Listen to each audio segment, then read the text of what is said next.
Hey guys, Neeraj and watching क्यूट्रिक्स 2.2। स्वागत है आप सभी का आज के इस वीडियो में। कैसे हैं आप सब लोग? होपफुली सब लोग बढ़िया होंगे। तो 24 घंटे हमारे बचे हैं डीएलएड की परीक्षा को। 28 तारीख की शाम हो चुकी है और 29 तारीख की शाम तक होपफुली आप लोग पढ़ेंगे और उसके बाद तो फिर अगले दिन पेपर ही है। तो 24 घंटे में मान के चल रहा हूँ। तो इन 24 घंटों में आपको क्या करना चाहिए, मैं छोटे से वीडियो में आपको बताने की कोशिश पूरी करूंगा कि इन 24 घंटों में आपका क्या रूटीन होना चाहिए, क्या आपको करना चाहिए, किन चीज़ों पे ध्यान देना चाहिए, किन चीज़ों पे ध्यान नहीं देना चाहिए। ठीक है। सबसे पहली बात, क्योंकि बहुत लंबा वीडियो में नहीं बनाता हूं, आप लोगों को भी पता है, सिर्फ टू द पॉइंट बात करेंगे।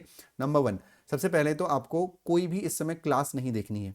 ठीक है। अगर ज़रूरी नहीं है कोई भी क्लास, चाहे वो मेरी क्लास हो चाहे किसी की और की क्लास हो, इस समय लाइव आने की बिल्कुल ज़रूरत नहीं। इसी वजह से मैं भी क्लास आज नहीं लूँगा। इस समय क्लास आपके लिए लेना ज़रूरी नहीं है। इस समय ज़रूरी है सेल्फ स्टडी करना और चीज़ों को रिवाइज करना। और रिवाइज का मतलब है खुद रिवीजन करना। जो भी आपने नोट्स बनाए हैं, जो भी आपने क्वेश्चंस को सॉल्व किया है, उन क्वेश्चंस को बस पेज पलटते जाइए। शुरुआत करते हैं मैथ्स से। तो मैथ्स में आपको क्या करना है, जो भी आप लोगों ने मेरी क्लासेस से पढ़ा हुआ है उन सभी को रिवाइज करना है। क्वेश्चंस देखने की कौन कौन से, क्योंकि डेफिनेटली जब आप लोगों ने क्वेश्चन सॉल्व किए होंगे या आपके पास कोई रिसोर्सेस है, कोई बुक है, या जो भी आपके पास बुक है या प्रैक्टिस सीरीज है, जो भी है उसके क्वेश्चंस को देखिए। आपके पास जो कॉपी है जिसमें आप लोगों ने सोल्यूशन किए थे क्वेश्चंस का, लिखा था क्वेश्चन को, उन क्वेश्चंस के क्वेश्चन के टाइप को देखिए कि उस क्वेश्चन को कैसे सॉल्व किया जाता है। बस इतना करना है। क्वेश्चन को सॉल्व करने का भी टाइम अब आपके पास नहीं है, बट प्रॉपर रिवाइज करिए। इस समय किसी भी लाइव क्लास की जरूरत आपको नहीं है। इस समय कोई भी लाइव क्लास आपको नुकसान करेगी, मेरी बात मानिए। इस समय आपका सेल्फ स्टडी का टाइम है। 24 घंटे बिल्कुल टेंशन नहीं लेनी है, बिल्कुल रिवीजन करना है, प्रॉपर रिवीजन करना है। और रिवीजन का मतलब डीप रिवीजन की जरूरत नहीं है, क्योंकि 4 सब्जेक्ट हमको करने हैं तो सारी चीजें हमको करनी है। तो मैथ्स में सबसे पहले आपको क्या करना है, बस टॉपिक देखना है। शुरुआत करें, जैसे परसेंटेज है तो आप लोगों ने जब परसेंटेज मुझसे पढ़ा था या कहीं और से पढ़ा था, तो उस परसेंटेज को आपने जब कॉपी में किया था तो कौन कौन से टाइप के क्वेश्चन हैं जो आप लोगों ने किए हैं, उस टाइप के क्वेश्चन को कैसे सॉल्व किया जाता है वो आपको करना है, वो आपको देखना है। ठीक है। मैथ्स में बिल्कुल यही करिए, उसके अलावा कुछ करने की जरूरत नहीं है। अगर मैथ्स में कोई टॉपिक ऐसा है जो आपको नहीं आता है ना, जिसमें आपने कई बार पढ़ लिया है, आपने नहीं पढ़ा है, तो उस टॉपिक को आप छोड़ दीजिए। नया टॉपिक पढ़ने का समय अब आपके पास नहीं है। ठीक है। नया टॉपिक पढ़ने का समय आपके पास अब नहीं रहा है। तो जितनी पुरानी चीजें उसको रिवाइज करिए। ठीक। कहते हैं ना, अल्प ज्ञान नुकसानदायक होता है। तो इट इज बेटर कि हम लोगों ने अगर एक टॉपिक छोड़ा है, अगर हमने बाकी टॉपिक कर लिए हैं, तो उन टॉपिक को हम अच्छे से करें, वो टॉपिक आधा अधूरा ना करें। ठीक। अगर कोई ऐसा टॉपिक है जिसमें आपको लगता है कि नहीं, अगर आप थोड़ा बहुत पढ़ोगे, आधा घंटा या 1 घंटा पढ़ोगे तो आप अच्छे से उसको कर लोगे, तो उसकी वीडियोस देख लो। यूट्यूब पे हर चीज़ की वीडियो अवेलेबल है, हमारे चैनल पे भी अवेलेबल है। अगर कोई टॉपिक हमसे शायद मिस तो नहीं हुआ है, अगर हुआ भी है ना, तो अगर हुआ भी है तो आप कहीं से भी उसमें पढ़ सकते हो। उसमें कोई इशू नहीं है, हमें कोई समस्या नहीं है। जहां से आपको बेनिफिट हो आप वहां से करो, लेकिन इस समय क्लासेस देखने से बचो। सिर्फ अपना प्रॉपर रिवीजन करो, क्योंकि क्लासेस में टाइम आपका वेस्ट होगा। ठीक है ना। अभी आपको उतनी ज्यादा प्रैक्टिस की जरूरत नहीं है। प्रैक्टिस का टाइम आपका खत्म हो चुका है, हर चीज का टाइम खत्म हो चुका है। अब एक टाइम बचा है तो सिर्फ एक क्विक रिवीजन का, है ना।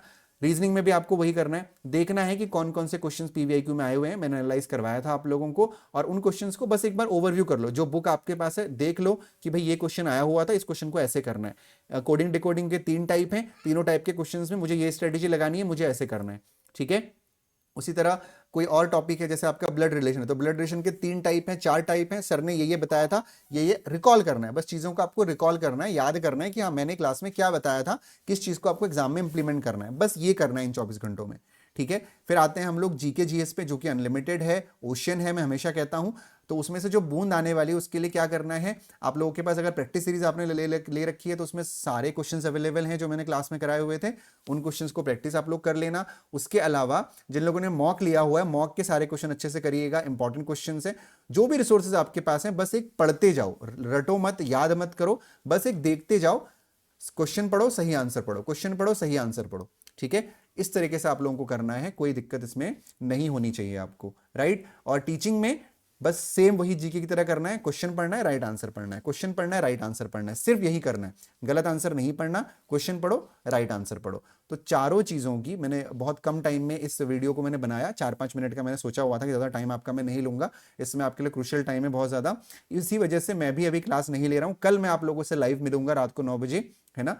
रात को 9 बजे कल हम लोग लाइव मिलेंगे, और आप लोगों के जो भी पढ़ेंगे, नहीं बहुत पढ़ लिया हम लोगों ने, पिछले 1 साल से पढ़ ही रहे हैं, है ना। तो इस समय आपको, आपके लिए सबसे इंपॉर्टेंट है जो रिवीजन है उसको अच्छे से करिए। दूसरा, अपनी सेहत का ध्यान रखिए, क्योंकि आने वाले 24 घंटे आपके लिए बहुत इंपॉर्टेंट है। इवन लगभग 36 घंटे बहुत इंपॉर्टेंट है। तो इन 36 घंटे में आपकी तबीयत खराब नहीं होनी चाहिए। बुखार आ गया, सर्दी जुकाम हो गया तो एग्जाम हमारा खराब हो जाएगा, पूरे साल भर की मेहनत हमारी खराब हो जाएगी। तो सेहत का ध्यान रखना है और प्रॉपर नींद लेनी है। ये नहीं कि आज रात भर पढ़ रहे हो, कल दिन भर पढ़ रहे हो, परसों रात भर पढ़ रहे हो, नहीं।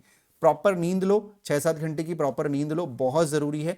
कई सारे बच्चों का, हजारों बच्चों का पहला कॉम्पिटिटिव एग्जाम भी होगा, तो घबराने की बिल्कुल जरूरत नहीं है, रिलैक्स रहिए। इट्स जस्ट एन एग्जाम, ठीक है, सिर्फ एक एग्जाम है। और जो 64,000 का नंबर है उससे डरना नहीं है। 64,000 लोगों ने भले ही फॉर्म भरा हुआ है, लेकिन हम भी उसमें से एक हैं, ठीक है, कोई दिक्कत नहीं है। हमें तो 650 देखना है ना, 650 में हमको सीट चाहिए, हमें सिर्फ एक सीट चाहिए, है ना। तो इजीली आप लोग कर सकते हो, कोई समस्या आपको नहीं आएगी। मैं इस वीडियो को यहीं पे एंड कर रहा हूं, ज्यादा लंबी वीडियो नहीं बनानी है। आपका पढ़ने का टाइम है, प्रॉपर रिवीजन करने बैठिए, कोई भी क्लास की आवश्यकता नहीं है। इसीलिए मैं भी इस समय क्लास नहीं ले रहा हूं, क्योंकि इस समय आपको रिवीजन की ज्यादा जरूरत है। जो चीज आप पहले पढ़ चुके हो उसको दोबारा से रिकॉल करने की जरूरत है, ठीक है। और मैं अभी भी ऑल द बेस्ट बोल रहा हूं, कल भी मैं आप लोगों से मिलूंगा, कल भी मैं ऑल द बेस्ट आपको बोलूंगा। और ईश्वर से मेरी ये दुआ है कि सब लोग का एग्जाम आपका बहुत अच्छे से हो जाए, बहुत बढ़िया आप लोग परफॉर्म करके आओ, ठीक है। और डीएलएड की प्रिपरेशन आप सबको पता है, सबसे पहले हमने स्टार्ट करी थी। और मेरे लिए भी ये बहुत बड़ा एग्जाम है, क्योंकि उत्तराखंड में हमारा ये पहला एग्जाम था जिसकी हमने तैयारी शुरू कराई। और शायद पूरे उत्तराखंड में डीएलएड के लिए इससे पहले कभी किसी ने पढ़ाया भी नहीं है, हमने ही पढ़ाया शुरू में। तो हमारे लिए भी बहुत इंपॉर्टेंट डे है, बहुत इंपॉर्टेंट एग्जाम है। तो इसलिए मैं आपसे कह रहा हूं कि इस समय कोई क्लास नहीं, सिर्फ और सिर्फ रिवीजन, ठीक है। बाकी कल आप लोगों से मुलाकात होगी, तब तक अपनी सेहत का ध्यान रखिए, प्रॉपर रिवीजन करिए। All the best once again and bye bye.